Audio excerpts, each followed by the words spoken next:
Hi, today I'm for the Xiaomi 13 Lite and I'll show you how to turn on always on display option on this device.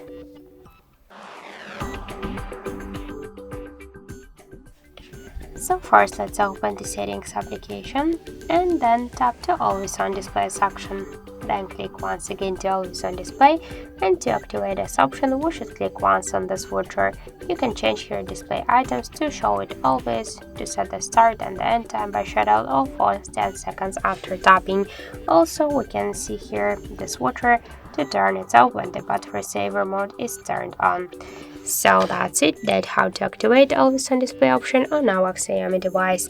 Thank you for watching, and if you find this video helpful, don't forget to leave a like, comment and to subscribe our channel.